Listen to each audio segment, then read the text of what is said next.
Hey, everybody, welcome back to another episode of the Hunt Lift Eat podcast, brought to you by Hunt Lift Eat Official on the Instagrams. The boys are back. Kerri's back from Texas, back in the saddle, playing co-host with me. What's up, dude? What's up, man? It's good to be back. Good to have you back, man. You've had some sweet adventures and a fulfilling week guiding folks on some sick hunts down in Texas, man, and we're excited to do another episode covering that here in the future. Yeah, man. Just say when. Hey, I'm about to be on winter break and you're gainfully unemployed, so we got time on our hands. Professional adventurer. That's right. All dude. the time you need. That's right, dude. Joining us this week, we got Cody Broussard from the great state of Indiana coming at us, man. And Cody, is this your first time on the podcast? It is. First time. Nice, dude. Welcome. Glad to have you. Glad to be on here. Heck yeah, dude. You want to introduce yourself a little bit, give a little background to the listeners, Cody? Yeah. So name's Cody Broussard. I'm originally from Louisiana. Ended up joining the Marine Corps. From there, ended up in Indiana. Not really sure how I ended up there, but I did. Working in aviation. Originally got into hunting with my grandfather. We used to live in Arkansas. And I'd go down there back to Louisiana during the summertime to help him. He had a fishing guide service. And all summer long, we would just, go out to the property and stuff like that, cutting shooting lanes and everything else, building blinds, doing all that stuff, putting food plots. And he's the one who actually got me into the outdoors in general. So, yeah, ever since then, I've just absolutely loved it. And started hunting in the Marine Corps whenever I could. Obviously, Kerri, I'm sure you get it. Hunt season rolls around. All right, we got a deployment. We got a debt. We have this. We have that. So, yeah, I just really got into it finally as an adult. I think I shot my first deer. Actually, this one right here. I think I was 21 years old when I shot my first deer. Nice. So, yeah, that's where I am now, I guess. Yeah, I was 22. I was late to the game as well. I mean, I always hunted, but I never, when I'd go down back to Louisiana to actually hunt for the deer hunt, it's Christmas break. And you guys all know how hard it can get, late in the season. Everything's more nocturnal, or they're really staying in that thick cover. You can never get a shot. So I never had any luck as a kid, and I didn't have a lot of opportunities. We had a lot of small game, ducks and stuff like that, but I never had the opportunity to really get on any whitetail until later in life. But yeah. Well, if it makes you feel better, I think I shot my first deer at like 35. It does make me feel a little better. Cody and I aren't even 35 yet. Nope. Yeah, I'm the old guy. Yep. Carrying his children. That's awesome, man. So you joined the Marine Corps. How long were you in? I was in for 10 years. Got tired of the politics and said, I'm out. Yeah, at the 10-year mark, man. That's a tough choice to make, dude. Yep. Nice, man. Yep. Just got tired of the politics. I mean, I made it to staff sergeant in the Marine Corps, but I was seeing a shift that I didn't like. They were more focused on a bunch of other things. And in aviation, safety is most important. Like, we have to make sure that this plane is safe for the pilot so the pilot can come home. And that wasn't a main focus anymore, at least for our unit. And I mean, we ended up dropping, my unit that I was attached to never dropped a plane. So we would always split for the Harriers. So one would go here, one would go on another deployment. The other deployments, I was never a part of them or attached. They ended up dropping like 3 or 4 planes out of the sky. Oh, wow. And I'm like, man, I don't like this. So I was even trying to go on different B billets and go do different things. And every time I would put in for them, I'd get orders would get ganked. So I was like, all right, I can't get a break trying to, like, I'm just going to get out. So yeah, no, dude, that's frustrating. I didn't have to worry about planes falling out of the sky. But dude, yeah, man, it goes in waves, man. Sometimes you're just like, our sole purpose is to get better at survivability and lethality. In your case, safety too, right? In order for that pilot to be more survivable. But yeah, sometimes, dude, like, priority is not in the right place. Nope. I get it. Don't fault you for getting out at 10 at all. Nope. Yeah. So And now hopefully that means you have more time to pursue your passions and you got more time to hunt now. Yep, I do. A lot more time. Yeah, and you've had a cool season, man. You've kind of been in a season of life where you're helping other folks get deer. I believe you helped get a first deer this fall. Yep. So I had a pretty interesting year so far. I was able to go on our HLE gator hunt down there. That was freaking awesome. I've already killed a few gators, but we were partnered up with what was it? Triple M Outfitters. Yes, but the hunt was sponsored. OPIF, Operation Pay Yeah. It Forward. Yep. So they sponsored it. So I was like, well, if they're going to sponsor it, I'll shoot another gator. So that was awesome, especially how we were able to get everybody involved in it. It wasn't just, all right, it's your turn, so that was fun. And then after that, I put in for a whole bunch of like veteran programs and I got selected for one. And me and my dad actually went back to Florida and went on another hunt. And that was awesome. So he was able to get his first pig. We ended up having 2 really nice boars come out like last 15 minutes of shooting time that I had. And I shot one, dropped it, and then the other one ran like 10 feet and just stood there. And I hear my dad in that ear, like, fuck it, shoot that one too. Like, all right. So I did that. And that was a fun time. Almost lost that entire bag of meat though, coming back. So I ended up missing my flight, showed up to the airport, 2.5 hours early. It took me 2 hours just to get my like guns and everything checked in. So my bag of meat actually ended up making it on the plane. So I'm like, oh God, this thing's going to leak. They're just going to toss it around. And then, I mean, at that point, that bag of meat, $1,800 worth of meat. And luckily I have friends that were close to the airport. They ran and like picked it up, but it was almost like a drug deal. Like, hey, here's a picture of my bag. Go to the airport, pick up this bag. Don't ask any questions. If anybody tries to say anything, just run.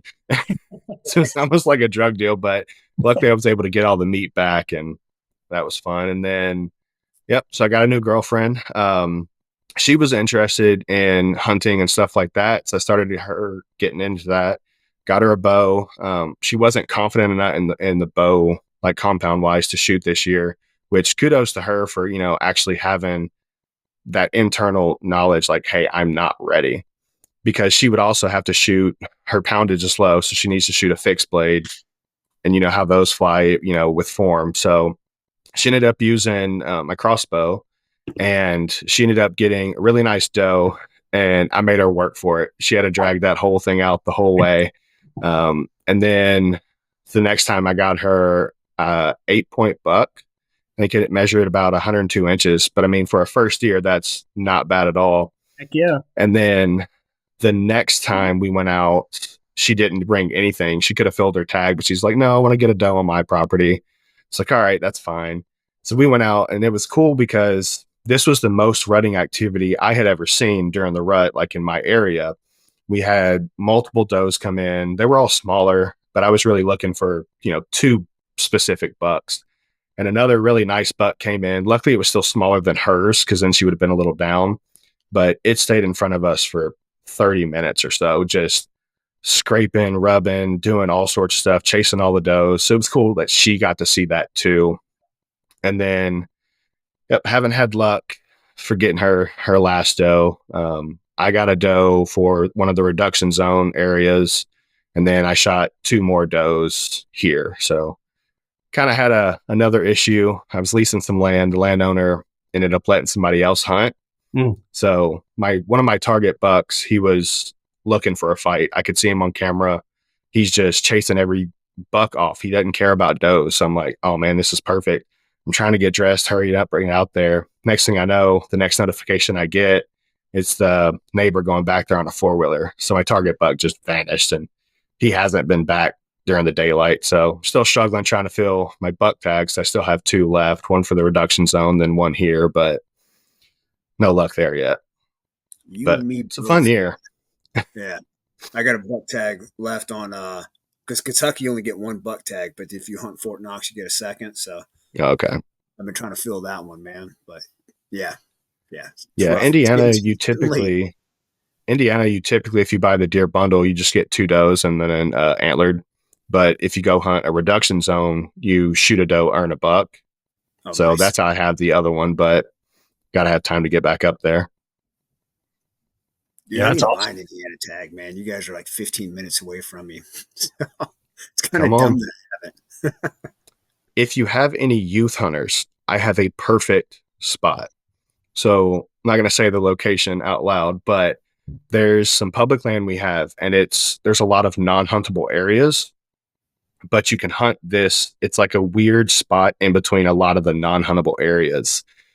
Youth hunt, they're allowed to go in there because it's the week before the cutoff for the no trespassing. And we put cameras up and everything else all through the area just to see what's there. There is some huge bucks that go in there every time, and nobody hunts it because it's just a small little like 20-acre spot. But if you know any youth guys or gals, whoever, send them up and we'll get them on something nice. Well, my sense of humor is about that of a 14-year-old. So, I I mean, don't mine know. too. That's awesome, man. Yeah, yeah. I don't know too many youths around here, man. I honestly haven't done much exploring here. I figured out where to hunt, where to buy meat, where the bow shop was, and that's about all I figured out in this area. My bow shop in this area is so bad. Yeah, You should open your son own. out of mine, man. So I have the lift, and I thought I had a limb issue because it was right when that was really coming out, because I had just put my 80-pound mods on. I put my scale on it just to see, and it was like 72 pounds. And I'm like, well, that's not what I'm paying for. Put my 70-pound mods back on, and now I was originally at like 70 on the dot, and then it went down to like 58. I'm like, whoa, something's off. Took it to the bow shop, and this dude he had so many twists in the cables and string, and he was doing the twists together instead of opposite. So Yeah, it was just all out of whack. But so I ended up having to drive like 2 hours one way to a real bow shop. But now I've got everything to do it myself. I just got to keep learning a little bit more. yeah, yeah. That's what I'm trying to do too, man. I work out of one. I got 2 locations. One's in Louisville, so I'm probably a couple hours from you. But dude, you're Yeah, more welcome to come anytime, man. We'll go. We'll hook your bow up. I'll shoot your arrow in half. There you go. Let's do that. How are you liking the lift, man? Is it the new lift or last year's? The Lift X or No, it's just the lift, but okay? I love it. Before that, I was shooting a 2006 Bowtech, which, don't get me wrong, love that bow, but I can't find the mods for my draw length. So yeah, you know how that gets. So, Yeah, but I yeah. love it. It's super dead in the hand. It fits me perfectly. I can shoot phenomenal with it. So no complaints. Nice. Yeah, I'm looking at getting a new one this year. I'm gonna check out I've checked out the Lift X a little bit. I may look at the new Hoyts, and then Prime looks just so weird that I've got to find one and shoot it. Yeah, at one of the expos, I shot some of the expeditions, and I was like, Yeah, ooh, this is really yeah, nice. Too bad I just bought the lift, so I'm not changing. yeah. Yeah. Well, that's awesome, man. Well, dude, I got told that you are awesome at processing animals, man. So, I wouldn't say awesome, but it tastes good. well, I want to know: did you make your girlfriend process her own deer, or did you do it? So I showed her how to gut the first one, and then basically walked her through the second one. Right now, so both of them we both process together. I would like take one of the front legs, show her how to do it, and then she would do the other front leg. I did one back strap, she did the other, and we did that throughout the whole deer. So she got to see everything on the first one. The second one, we actually did only about half of it, and we ran out of time. So then she ended up taking everything home and finishing up at home herself. Nice. But Oh, nice. she wants to make a lot of summer sausage, snack sticks, and like pepperoni. So, and then she's probably going to do some bacon too, just because that's good. But she processed quite a bit of it herself. So, That's awesome, man. Like, so do you have all the setup and everything to do? You do all that, like the meat grinder and everything you need to make. Shit, I don't even know what you need to make all of that. I don't know meat so grinder. That's about it. right now I have pretty much everything that I need, and almost everything that I would want. But originally I just started out with my ex-wife's father had gave me a meat grinder, and I want to say it was like a 1/3 horsepower. And then the next thing I got was I already had a smoker, but the next thing I bought for like meat processing was a little caulk gun, jerky gun. And that's kind of where I started doing everything. And then as time progressed and I really started enjoying what it is that I was doing and like wanted to venture out and do things better, that's when I started getting, an actual like big sausage stuffer and a better dehydrator and all that sort of stuff, meat slicer and meat mixer, all that stuff. But it's really not that intimidating. And I feel like that's most people's barrier to entry. They think they need all this stuff, and you really don't. You can go I got a couple notes here, but you can do the majority of everything with a smoker, and you can get a cheap electric one for like $200. You can get the little jerky cannon for 50, and then a grinder for about 150. And yeah, the grinder may be on the low end if you're doing a few deer, but just take your time, let it cool down. It's going to be fine. But a lot of people think you need all this gear. You really don't. Less than $500, you can process all of your own stuff. It can get a little more expensive once you start getting into like your high temp cheeses and some of that stuff. But from the actual gear you need, it's not a lot. And that's where I think people get intimidated. Yeah, I mean, yeah, dude, you're right. Sorry, Carter, I didn't mean to step on you. No, I was going to say, before we get into the kitchen and the gear we need, let's back up a step and start at the source here, because between the three of us, we've had some experience this season alone. Once you get the animal on the ground, right, then you're already thinking about, all right, what are next steps?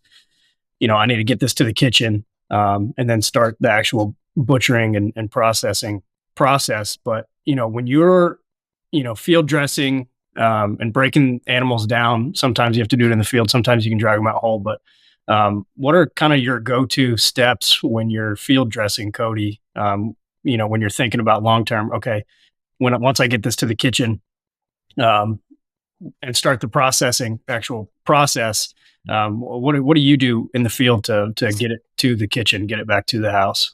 So I would say a lot of this is going to depend on the temperature outside and my location. I've been in some places where the majority of the time I'm in a place where I can drag the deer out whole. So I'll gut it and then I'll take it out whole. If I'm someplace where I can hang the deer and skin it and let it just sit there and age for a little bit, I'll do that. I feel like you get a little bit better flavor in the deer. A lot of times I don't have that opportunity because I'm, hunting in Indiana and archery is still kind of warm sometimes. So from that aspect, I will just quarter it out. And what I like to do is instead of buying ice, I'll get 2-liter like soda bottles and I'll fill them up with water and then freeze it. And I'll lay my entire bottom of my cooler with that. And then I'll put the meat on there, put some more ice on and get everything cool. And then just leave my drain plug open. A lot of people will kind of let it sit in that water at the bottom. If you let it sit too long, you're probably going to get a little bit of a off taste, but mostly you're just going to get some discoloration. But the biggest thing I would say is get the animal skinned and on ice as fast as possible. Because I quickly, like I was showing my girlfriend this year, the inside of the deer was cool. But then as soon as we got the skin off, you could feel the temperature difference and it was super warm. And that's the first thing that's going to spoil any sort of meat is just it being warm. So get it quartered out, get it on ice as fast as possible if you're not in a place where your temperatures are in your favor. Yeah, that's super good advice. The 2-liter is a great hack. And I know Luke is a big believer in cooler aging deer. I think he'll leave them almost a week sometimes, but 3 or 4 days you definitely get a much better taste for sure, rather than just butchering it up right away and wrapping it and freezing it. I agree. Well, then a lot of times too, say you're busy, which a lot of us are, say you don't have time to do the whole deer in one night. Yeah. If I have it on a cooler and I have it, elevated where it can be out of the water, then I can just keep adding ice for as long as I need to. And, say I only get 30 minutes today to do something, I can go do as much as I can, clean up, then start again. And you can do that as long as you need to, really. 100%. I have 2 little ones running around. I know you got a boy as well. And, yep. Time is valuable. And once you kill the deer, the easy part's done, man. And it can be a time consuming process to Yeah, it can. get it looking like food. Yep. Yeah, for sure. I saw a buddy of mine this past week, man. He showed me a little trick to kind of do what you guys are doing. He takes milk crates and he cuts them down to where they're about, I don't know, 6 inches, Mm-hmm. and then lines the bottom of his cooler with these milk crates. So that way you can put the ice on there or underneath it. And as it melts, you keep that drain pole open. So the water will kind of melt out, but it keeps the actual meat out of that water. So that way, if you don't have, the 2 liters frozen or whatever, or if you're out and you're traveling and you got to go to that gas station and pick up the gas station ice and all that, you can pour it in and still have those milk crates. I think that's something I'm going to try for next season for sure. Yeah, for sure. If you're traveling, that could be huge. Yeah. Yeah, I like that, man. What about, once you get it back to the house, you talked about some of the equipment that you picked up early on. What's your go-to piece of equipment? What's like your favorite thing to do once you're actually in the butchering process? I mean, the gear that you kind of need to process it down, most people already have at home. A couple big bowls to put your trimmings in and stuff like that, and your scraps, a cutting board, and a knife. Now, bigger cutting board kind of helps, so you have easier cleanup. But most people's wives don't want the blood all over the kitchen and stuff. So my mom doesn't like that stuff on the kitchen just because it makes a mess and takes up the whole kitchen. So a lot of times I'll just take my cutting board and stuff and do it right on top of my cooler, on a 5-gallon bucket or a chair or something. But if I'm most of the time, so we just had a cow butchered. So I have plenty of steaks. So a lot of people will just completely frown on this, but I turned my entire back straps for my deer. I'm going to turn them into sausage or, bacon or whatever. And some people cringe at that. Like, you're wasting the best part of the deer. But if I have 30, 40 steaks in the freezer, along with some more that I've dry aged, then I got the steaks covered. So, and that's kind of the cool part about this whole process is like the animal, whatever it is so versatile, right? And you can mix and match and make it, exactly what you want. I mean, shoot, we were on an elk hunt last year and a guy shot a cow elk and he made the whole damn thing pepperoni. He pepperoni the entire cow elk, friggin' 600-pound animal, made the whole thing. He was like, I just love pepperoni. I was like, that's wild, man. But like, it's a lot of pepperoni. Hey, dude, do your thing. And you can, you have that versatility. Yeah, you do. I mean, it's whatever it is that you want to do, you can do it. I mean, do you like brats? Okay, make brats. Do you like breakfast sausage? You can make that. If you want snack sticks, do that. If you want, I mean, your possibilities are endless. Whatever you want to do, you can do it. If you want to make pastrami, you can do that. Like, there's so much you can do. Yeah, I want bacon. I do make some good deer bacon. Yeah. So walk me through that. I feel like, do you cut fat in, or do your deer just have more? Are they fattier in general, or what do you do? No, so most of the deer here are still pretty lean, but the fat from deer is not necessarily a favorable taste. Right. It's kind of waxy. So what I like to do is if I don't have any wild hogs in the freezer, I'll actually go buy Boston butts because they typically have fat on them, and then you're getting that pork ratio into it. But now that I have plenty of, wild pig, I will actually go to the butchers, and you can go probably to Meijer, Sam's, all these places, and actually get the fat if you don't have a butcher near you. But we have a lot of pig farms around here, so I'll go to the butcher and I'll get pork fat, and I will throw that in. I'm a big fan of pork fat over beef fat when it comes to mixing and grinding. I found that it just mixes and grinds a little easier, and I think it kind of tastes a little better. But yeah, that's how I do most of mine, is just wild pig or Boston butts and fat. Yeah, I was gonna say I go to Publix and go up to the butcher. I'm like, "Hey, you got any pork fat I can buy?" And they're usually like, "What?" I'm like, yeah, or beef fat. And last time I went, the guy was like, "I don't know how to charge you for this," and I was like, "It's $5, man." He's like, "Yeah, for sure." Like, Here, take this. You can buy casings too, sausage casings from them. Yeah. The last time we had a pig butchered, after COVID, a lot of these small butcher places shut down, and the one we dropped the pigs off to, they tried to basically skim me out on my fat. Like put in the notes like, hey, I want all my fat. And then when we go to pick it up, there was no fat. And I'm like, hey, where's my fat? And they're like, oh, we have fat over there you can buy. And I'm like, no, I want the fat from my pigs. Yeah. And yeah, that was a whole ordeal. But I'm a big fan of the pork fat over the beef fat personally. Is that for everything or just like the sausages and pepperonis and stuff? All of it. Yeah. Yeah. I think it just grinds better. Yeah. I've been doing beef, and now of course I take all my trimmings to a processor and they do the grind for me, or the bacon or whatever I'm getting. But I've always asked for beef fat. I don't know, maybe next time I got a whole bunch of trimmings from the doe I shot a few weeks ago. I need to go drop off somewhere or do it myself with some Boston butts. Dude. But yeah, next time I'll definitely try pork. Yep, I like pork. It's worth a try. Dude, how do you make deer bacon? Because I get it made and it's phenomenal, and I have no idea how they do it.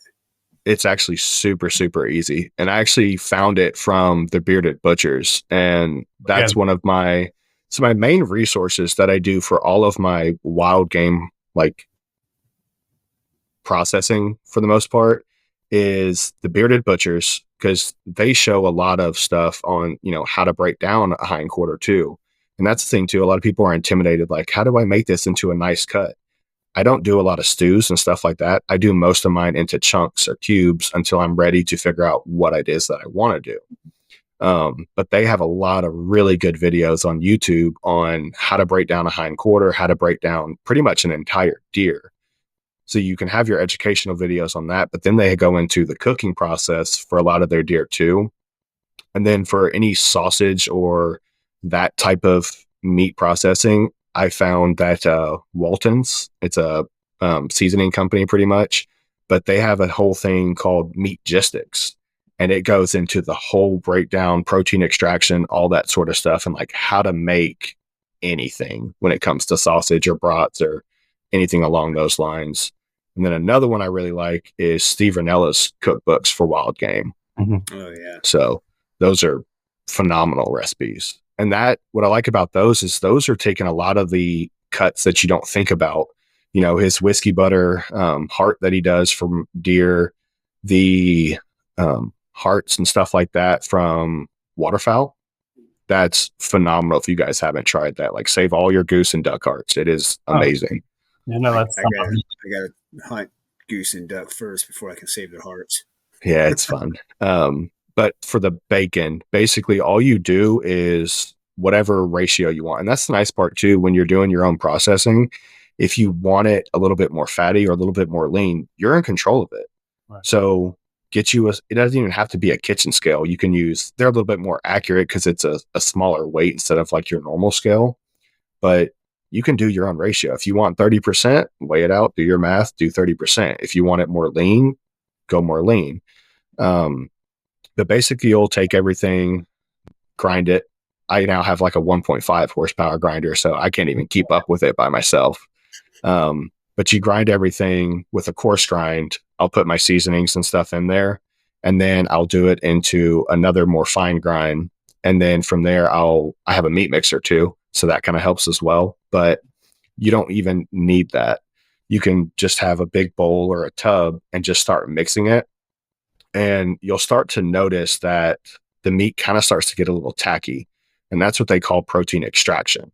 When you're doing bacon, it doesn't matter as much. But if you're doing summer sausage, you actually need a certain amount of protein extraction to get that texture that you want. I'm sure you guys have all had homemade jerky or something like that, and the flavor is good, but the texture is off. A lot of times that's to do with the protein extraction.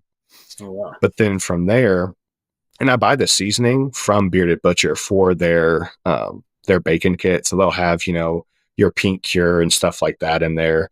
And then you basically take a like 9x13 baking dish, line it with saran wrap, and then shove your meat in it, kind of slap it on the table or counter, whatever it is, and press it down.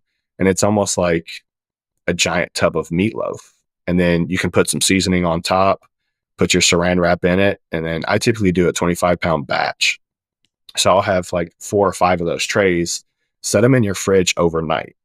And it kind of becomes like a formed mold of what you're looking for. The next day, take it out, flip it over, season the other side, put it on your smoker till you hit 160, and then take it off. And then if you don't have a meat slicer, just get a knife and cut it. I have a meat slicer now, so I can make, nice uniform strips. And that's pretty much it. You can fry it up just like normal bacon. You can throw it in the oven or whatever. It's phenomenal, but it's super, super easy. That's nice, something I've never done. That sounds good. It's super, super easy.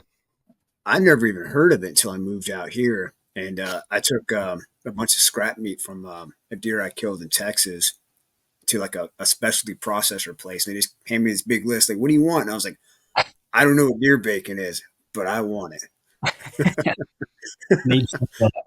It's super good. And it's really easy to make. Like, you almost can't mess it up unless you just like overcook it. But have a meat thermometer, go out there and check it. Most of us already have that anyway if you do any sort of cooking at home. So it's super easy to do, and it's phenomenal. I'm gonna have to add, go ahead, man. I was gonna say I'm gonna have to have you like write up like a list of like, this is what I need to make all the cool foods that I want to make.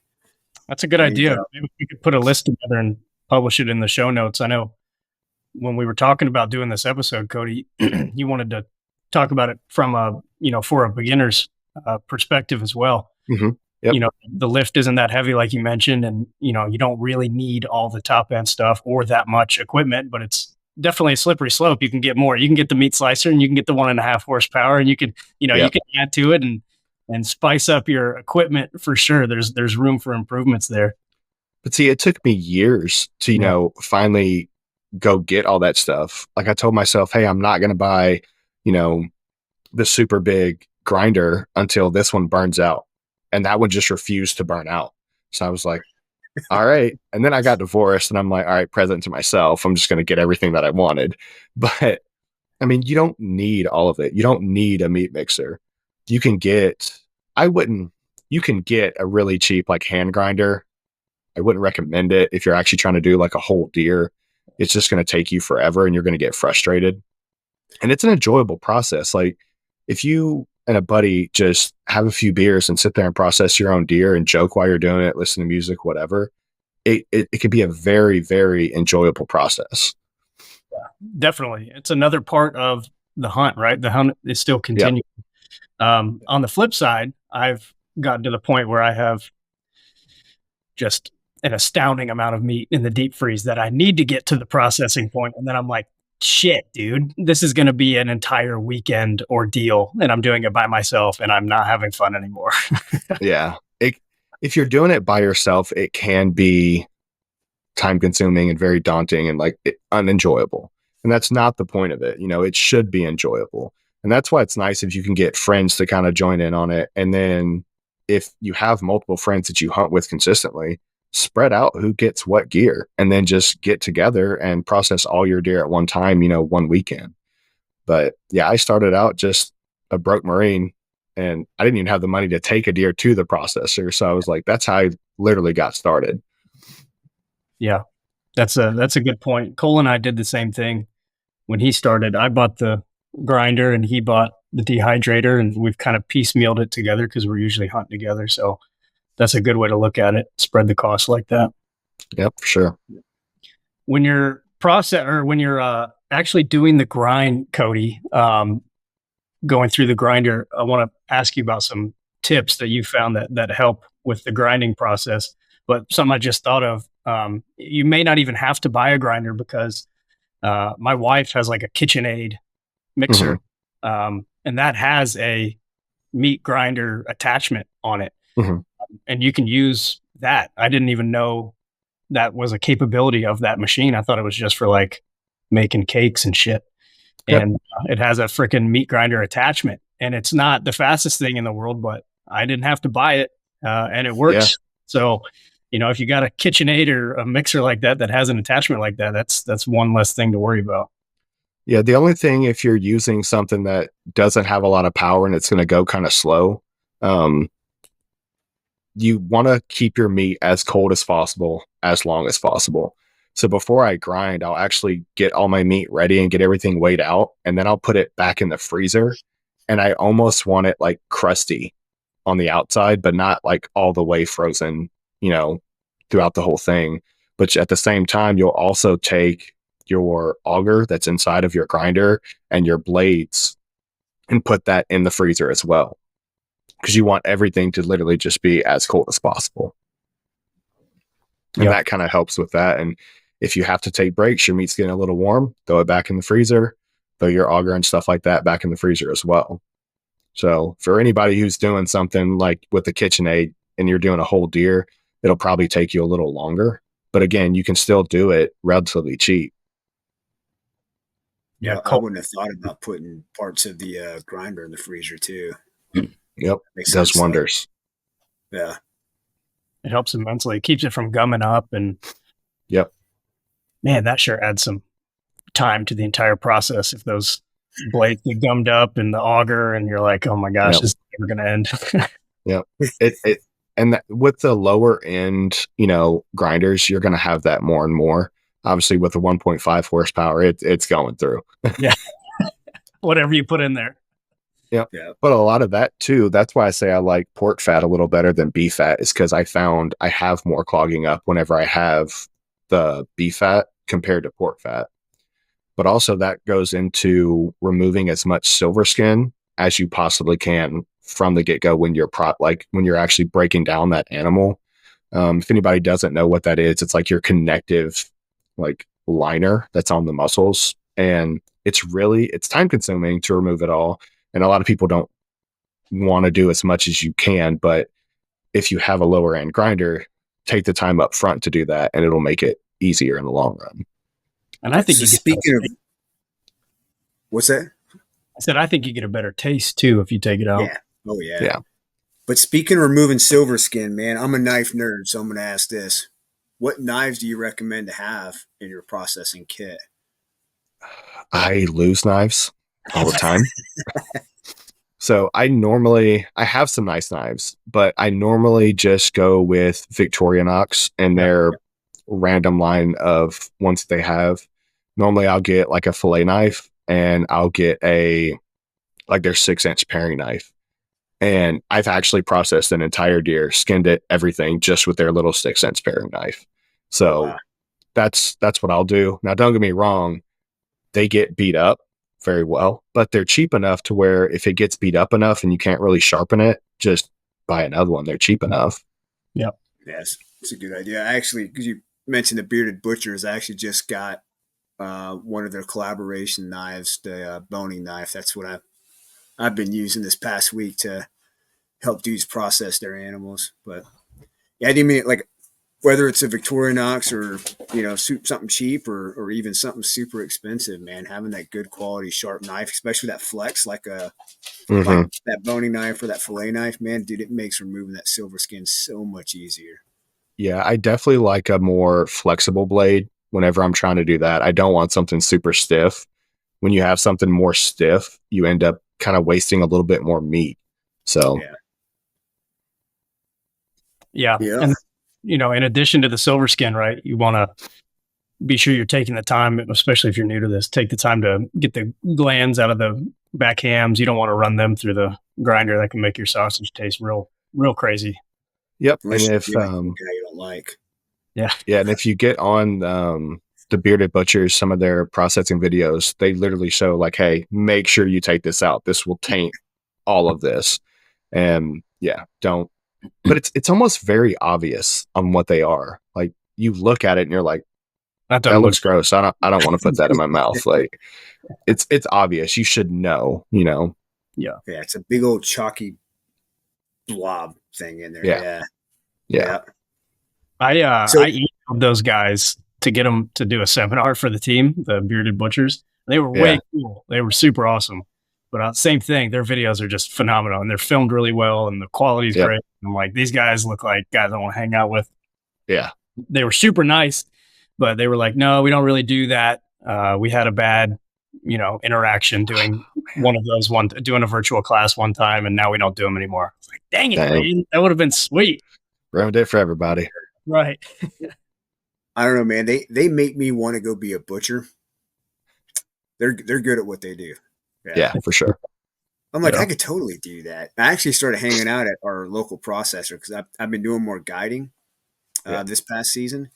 And, part of being a guide is meat care and all that. And I mean, I haven't gotten into like making specialty meats and all that, but I mean, getting those cuts out and then separating between the trimmings, let them go back and do whatever they're going to do with it. Mm-hmm. But so I started hanging out at my local processor, man, trying to learn some of this stuff, trying to get a little bit better at it. I am not there yet, but I'm getting there. But I did want to ask you, man, because I've always taken like the front shoulders. That's usually all grind. Pretty much anything that's not like a specific cut that I can make a steak or a roast out of, or whatever, I throw that in the grind. But like you said, man, you're throwing back straps and loins and all that in the mix. Like, is it similar to like how beef? Are you tasting that difference, or do you just throw it in with everything and it is what it is? When you start making the specialty meats and you really start adding high temp cheeses or, jalapenos or anything like that, and a lot of smoke and seasonings, I don't really think you get like if you were to just eat, a little piece of the front shoulder versus a back strap versus, the tenderloin, just like salt and pepper, you're going to taste the difference. Yeah. But once you start mixing it in, especially with pork fat and, pork, I don't notice a really big difference. But normally I save a few of the back straps and do a couple steaks. But honestly, most of the time I have enough steaks in there from a cow being butchered that I just turn the whole thing into grind. And people just cringe when they hear that. And I at least save the tenderloins and just eat those. But yeah, see, I'd rather have back straps than tenderloins, man. Really?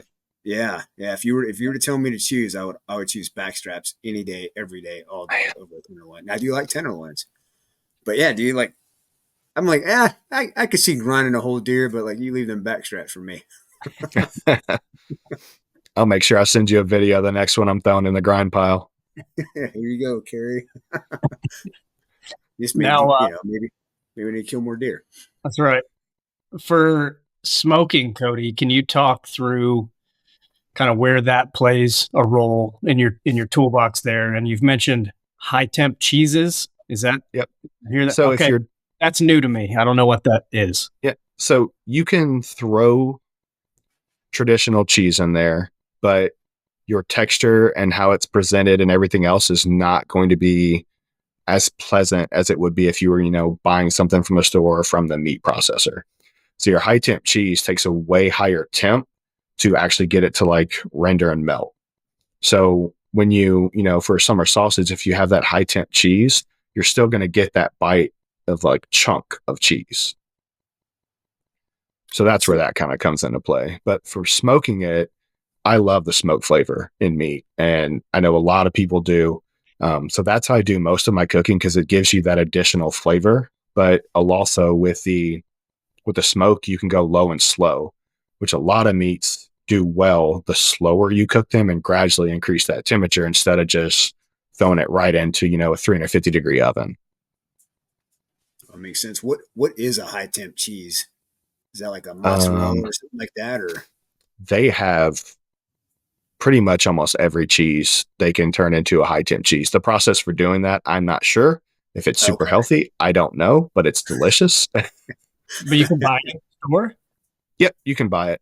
So honestly, most of the seasonings that I either get from the Bearded Butchers or I will get from Walton's. What I like about the Bearded Butchers is they do like kits. So say you want to do brats. They have a huge variety of different flavors of brats. One of the ones I want to do next is called Mango Tango, but they sell like the entire kit. So it comes with the casings, it comes with your seasonings, everything you need right then and there. But yeah, Walton's and a lot of those places like that, they have, and there's many more. I'm a fan of Walton's because they're big on the educational aspect too. But you can buy all that stuff online. I think I bought like a 10-pound bag of the cheese. I think I got like cheddar, jalapeno or pepper jack, and then I got dehydrated jalapenos from them too. So that adds another twist in some of the meats that you do. That's Yeah, you sweet. can have the jalapeno cheese ones. It's good. Not For for you, this guy. for your That's smoker, bacon. Cody, are you smoking your sausages yourself? Yep. So I have a smoker. I just have a Pit Boss, but for the longest, I didn't have that. I just had a cheap electric one, Yep. and you just buy your like wood chips, put them in there, and it's got the electric like heater under it, and it has a water tray, and it just slowly chars the wood and gives you that smoke flavor. So, but yeah, I do all the smoking and everything myself. It's kind of That's foolproof awesome. once you figure it out. Yeah. And it's honestly really not that hard, especially with technology nowadays. There's a YouTube video on everything. So you can look up a video and know exactly what you're doing. Yeah. Now, will you ever mash the easy button and take a deer to the processor? Probably not, to be honest with you. I actually enjoy the process. Yeah. My dad enjoys helping me whenever I do the sausage and stuff like that. So I didn't get the electric one where you just hit the foot pedal, but so you have to crank it. And, sometimes I need two hands to hold the casing on the tip and stuff like that. But my dad enjoys doing it. I'm hoping eventually my son will be into it and everything else. He's all about catching deers right now. So It's a good phase to be in. Catching deers. yeah. Yeah, I will sometimes, much to Luke's chagrin.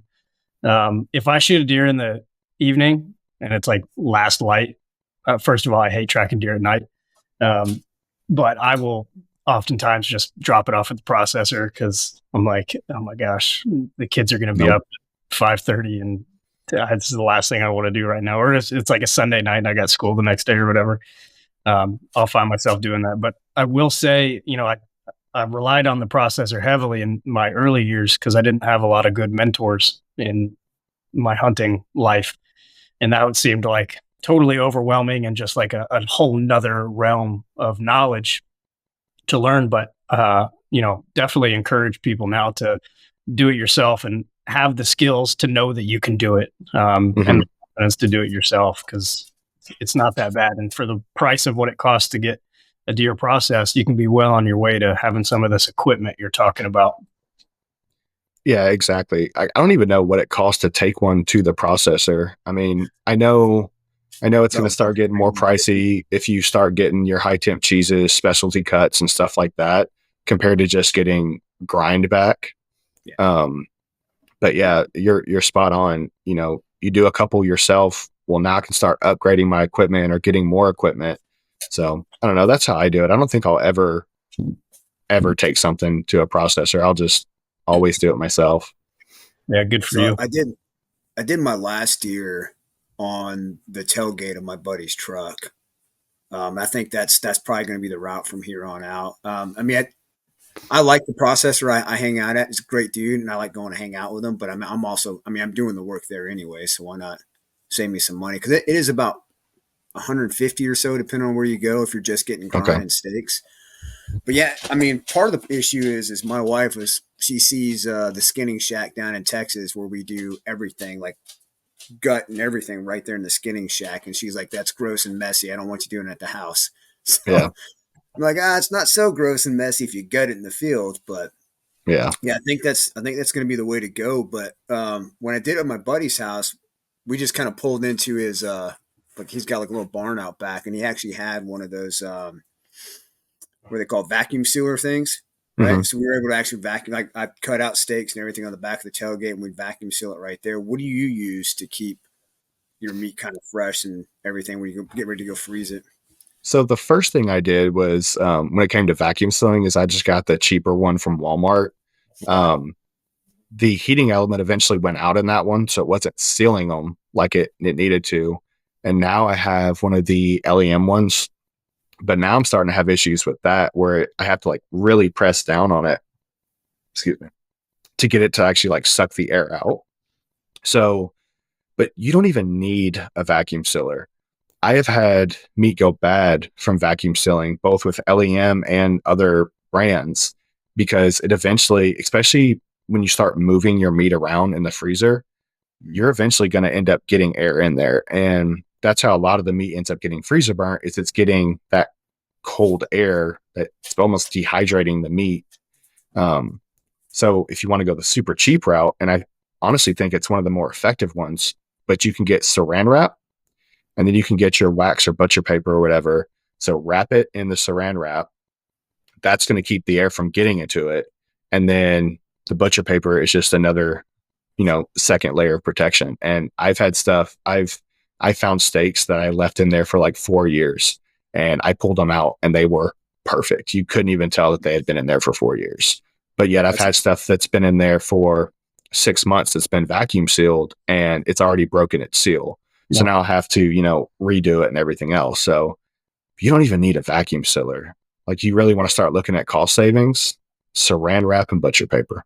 Well, dude, I was thinking, if I'm doing on the back of my, so I mean, I hunt a lot of public land. So if I'm going to butcher this deer off the back of my truck, man, I'm not pulling into my buddy's barn where he's got a vacuum sealer plugged in, So that's a great idea. And you can also just get, the 2-gallon Ziploc bags, throw everything in there, and then do it when you get home. Those will be good enough till you get home. But yeah, I figure that's probably what I do for the trimmings and stuff, for the grind and everything. Cut steaks out. I mean, I don't know. We'll see. I don't like butchering deer in the middle of the night either, Carter. So yeah, if I kill one late at night, I may just throw everything in a bag and take it home. But see, that's why a lot of times I won't do it during the night. I'll just quarter it up and throw it in a cooler on ice and just let it sit. We talked about that like half an hour ago and I already forgot. Yep. I'll do that all the time. It's no light or your headlamp keeps going out. You got to go get new batteries. You're covered in blood. You're like, all right, I'm just going to stop. Throw it in the cooler and keep going. Do it again another day. Yeah, no, absolutely. So I need to get either freeze some of those, so 2 liters, right? Yep. Throw it in my cooler. I need to get some butcher paper and some saran wrap and a sharp knife and a grinder. Yep. I'm saying. And you can do it with just a knife and just keep cutting and keep cutting. You might need like a cleaver or something to really kind of do it, but a grinder is going to be way easier. Yeah. And you can buy a grinder. I think the cheapest one I found that like I would probably get, don't get me wrong, there's some cheap knockoffs you can probably get for like $50, but $150 for a grinder. So your first time not going to a processor, you can already go and buy a beginner grinder. Okay. Yeah, Weston I use, it's a 1 horsepower. It's super on sale right now for holiday season. I guess it's like $130, which is not bad at all. Yeah, freaking steal. If you're going to be killing more than 1 deer a year, if you're doing like multiple animals, like worth the investment and worth learning the skill set. Yeah.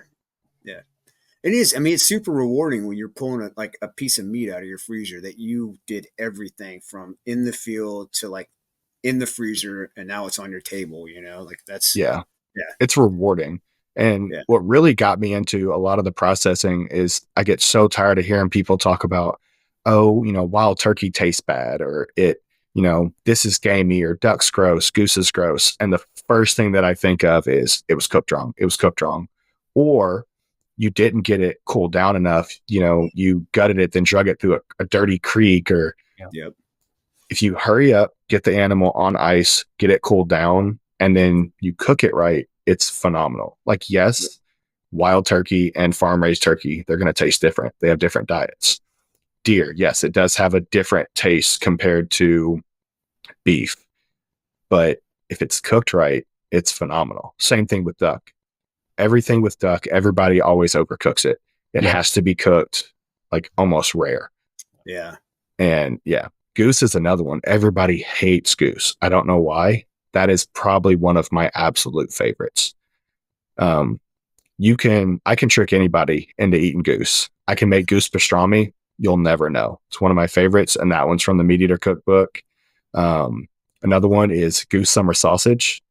Best summer sausage I've ever made. And then the other one, it's pulled goose. And you wouldn't even know you're eating goose. You would think you're eating pulled pork.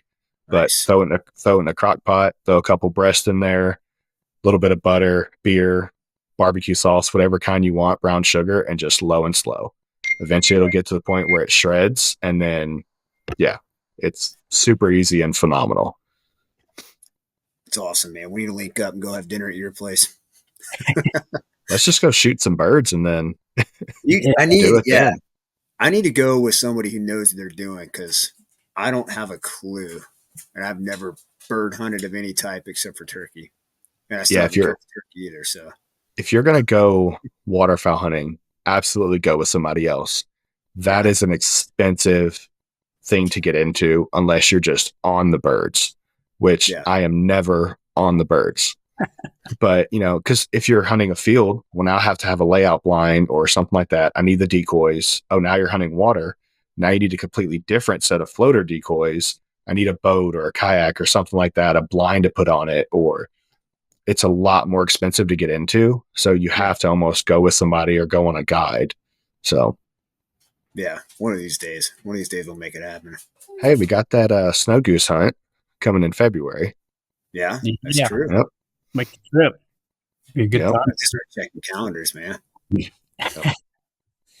Heck yeah. Well, gentlemen, I'm getting the nod that I need to go take these kids to go look at Christmas lights. But Cody, this has been awesome, dude. I'm glad you brought it up, and appreciate you being the catalyst for this process and conversation, man. Oh, absolutely, man. It's a blast. Yeah, it's been fun. You got any, final thoughts, tips and tricks, or pieces of advice for listeners out there? The biggest advice is just don't be afraid to try something new.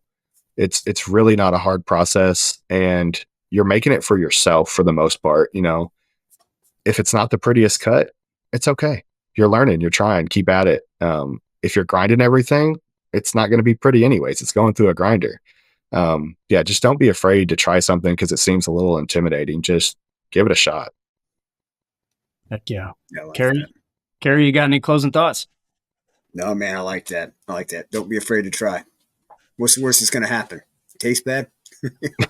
Yeah. Well, I'll be FaceTiming you, Cody, when I'm motivated to pull that grind bag I have in the freezer out this weekend, and I'm going to make some bacon, man. So I'll be FaceTiming you. Heck yeah. I can send you the Bearded Butcher link. Yeah, that'd be awesome, man. Go ahead and do a 25-pound batch, though. Don't be scared. I have enough for 25 pounds in there. I need to get after it. I'll send you my address, Carter. You can mail some of that bacon to me. Yeah, I will. Whether it's good or bad, you'll get some. I've already had multiple other HLE members like, hey, I'll give you some meat if you make the bacon for me. Well, I do got some wildebeest, axis, and fallow in my freezer right now. Ooh. Let's make a trade. Maybe. Cool, guys. Well, I appreciate it. Listeners, as always, we appreciate the hell out of you guys. We'll talk to you next week.